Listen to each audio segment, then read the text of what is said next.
Hey everybody, Cathy here from Whole Home and Body Health, coming to you today from the inside of a Sprinter van.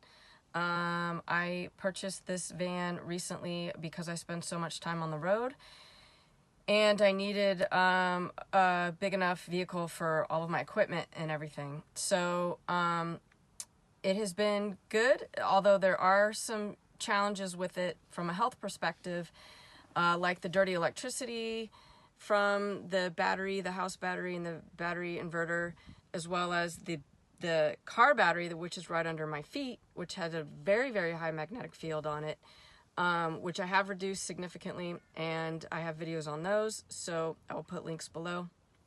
But today I want to talk to you about the water. So this van is super cool because it does have a sink. Let's see, you can see the sink right there. And it has a shower wand out the back, which is awesome. And then it's got a water tank underneath. So when I got to thinking about this, I wondered about the water quality. Obviously, we're going to fill the water tank from a hose. So we're using tap water, which, you know, for washing dishes, washing my face, showering, whatever, I'm not too concerned about. I wouldn't drink it. I have filtered water for that. But for cleaning purposes, okay, no big deal. And then I was out recently with the van. I did not change the water from the person that I bought this from. And then I took a shower and I brushed my teeth, and it was not a pleasant experience. The water, to me, it was just funky. It was really funky. I don't know. I mean, I was thinking maybe it's the plasticky chemical stuff from the tank, and, you know, it's been 100 degrees out, so that's heating up. I don't know. It was just gross. And then I started to think, like, how do you clean this water tank? You can't, really. You can't get in there and scrub it because it's a big tank underneath, which I'll show you in a second. It's underneath the van. There's no way you can get in there and scrub it. So, like, would you use you know, a water bottle for years and never scrub the inside of it? Sadly, I do know people that do that, but most of us know that that's just freaking disgusting. You can't do that. So I was a little bit concerned about the water quality because you can't scrub the tank. So I'm going to do a little investigating. I'm going to learn how to clean it as best as we can without being able to scrub it, and I'm going to test it. And I'm not going to do a full water quality analysis on it because it's tap water, so we could only gain so much information from that. But I am going to swab it. I'm going to swab the inside of the tank and see what we come up with. I'm expecting some mold in there. Now I know it's got bacteria because it's just the way it works. That's the way the world is. So I don't see any reason to really test that. I can guarantee you there's bacteria in there. But I'm curious to see if there's mold, and there probably is, but I'm going to test it anyway just to see. All right, so with this van, the water tank is underneath here. And I'm going to slide underneath here. Oh, a lot of cobwebs, gross. And I'm going to unscrew this to drain it. Oh boy, let's see if I can get that off. This probably should have been tighter. I probably shouldn't have been able to do that with my hand, so when I put it back, I'm gonna use a socket wrench or something to tighten it more. All right, it's gonna come out quick, I bet. Here we go. Oof. All right, so I'll let that drain. Okay, so the water is mostly drained here. So now I'm gonna take a swab here, and I'm gonna swab up in there to see what I get. Now this is only gonna test mold. It's not gonna test bacteria. I mean, we know there's bacteria in there because we just do. But I'm curious. I wanna see if there's any mold in there. So just a quick thing, I noticed that the cap was really filthy. And so I started to clean it, but I figured I should probably show you that too. So it was all nasty in here, and I mean, this might seem nitpicky, but the water's coming into contact with that, so I'm gonna clean it. Okay, so I've decided that the best way to clean the tank is going to be with hydrogen peroxide. So I've seen a lot of people online that are using bleach. I'm not a fan of that for environmental reasons, and I'm concerned about what it can do to the plastic and degrading the materials and the connections and the hoses. Bleach is just not, I'm not a big fan of using bleach in a situation like this. So I'm going to use hydrogen peroxide because I think it's a fantastic cleaner. In fact, I use hydrogen peroxide all over my home.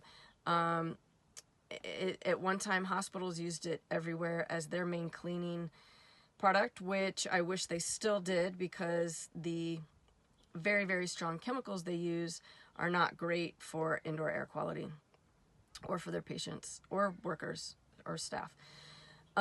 So I'm going to use food grade hydrogen peroxide, and I'm going to use food grade because the brown bottle stuff that you get anywhere has a ton of fillers in it, which we don't want. I don't want a bunch of nasty chemicals in my water supply. So I'm going to use food grade hydrogen peroxide and some water, and let's just get to it. Okay, so here is my little water intake for the tank. Now I already cleaned this out. You should have seen it. I should have left it there, but it was nasty, full of all this orange and brown gunk. So I took out this washer and cleaned it. And then I got this little extension. It's not long enough. I need a longer one. But here's where I'm gonna screw this in. And then I'll do that in a second here when I have a free hand. And then I'm gonna pour the hydrogen peroxide through here so that it can get into the tank. All right, so here is my little extender hose that I'm gonna pour the hydrogen peroxide into. And these are really nice because it also helps to prevent you getting, when you're filling the hose, when you're filling the tank with the hose, this helps you prevent getting water inside the van, which absolutely we do not want. But again, this could be a little longer. I'm gonna get a longer one for that. All right, so here's my hydrogen peroxide, and it is food grade, which means that it doesn't have any nasty fillers in it, which is what I wanted, because why would I clean out a tank and make it all clean if it's got a bunch of fillers? And it says on here what those fillers might be. Phenol sodium stanate, I don't know how to say that, tetrasodium pyrophosphate, and acetanilide. Gross, I don't know. So food grade hydrogen peroxide, 3%. And so now I'm gonna put it in my tank. All right, this is proving to be a little bit trickier than I had hoped, but it's a little challenging. I need a funnel for one, and the hydrogen peroxide is also leaking through this, I don't know, it's coming through this little space here. It's going in, but I could have a better system here, but you get the idea. So I'm gonna pour in probably about half of this container. It's a pretty big tank, so I want to get in as much in there as I can.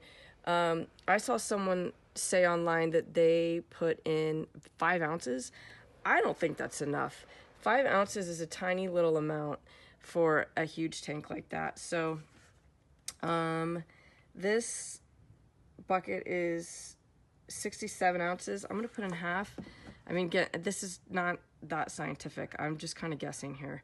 But I think that should do the trick. All right, so I got all the hydrogen peroxide in. Took a while, but it worked. And then I got my hose hooked up here. So I'm gonna fill the rest of the tank with water, and we'll see how that goes. Water is pouring through here. What I don't like about this system is I have no idea how full the tank is getting. But I can look underneath, which is kind of what I have to do. So if I get under here, I just have to watch it. You can barely see it. I can see it through this little viewer thing, or well, that would have been an alternate place for the cap. so I can barely see it through there. When it gets above that, it's very difficult to see, but I just have to do my best. And then when it's gonna get up to the top, obviously, I'm gonna turn it off. And I'm gonna turn it off probably when there's about a quarter or an eighth left, so that it can kind of swish around as I drive with that hydrogen peroxide in there. I also want to flush out the lines. So I've got water in the sink and I've got water in the shower. So I'm gonna flush both of these out for a little bit. The shower. Let's turn this on too. If I can get it in here.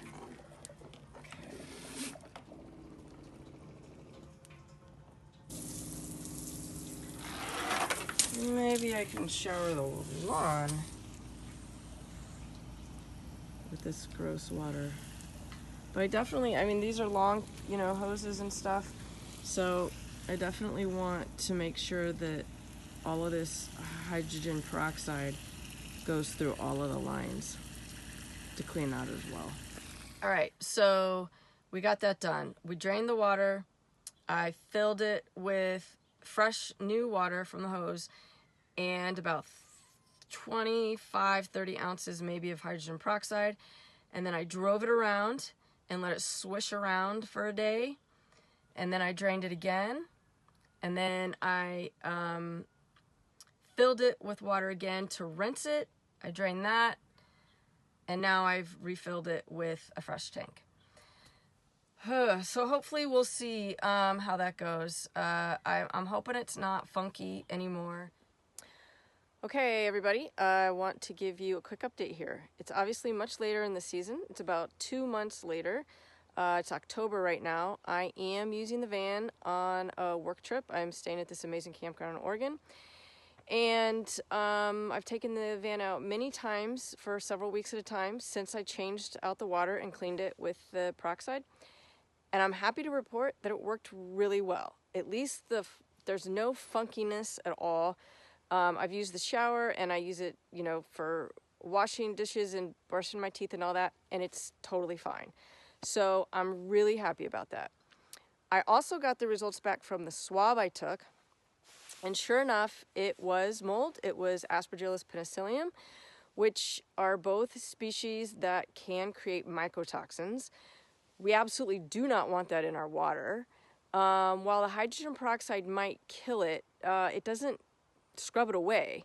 So the spores are still there, and that's not a good thing. So I am a little bit cautious still about how I use it. You know, brushing my teeth, I still rinse my mouth with fresh water out of a water bottle. And I take a few extra steps because the mold is still there. You know, it's not funky, so that's great, but this is just kind of the hazards of this system, and I honestly don't really know a good way around it except to clean it, not drinking it. I would never drink it, and being very cautious about, you know, how you're using it. So it's just another consideration for you guys, and I hope you found that helpful. As always, questions, comments, concerns, please leave them below. I'm always happy to engage with you guys and do all the things, like, hit, subscribe, whatever. All right, so thanks for watching again, guys, and we'll see you next time. Bye.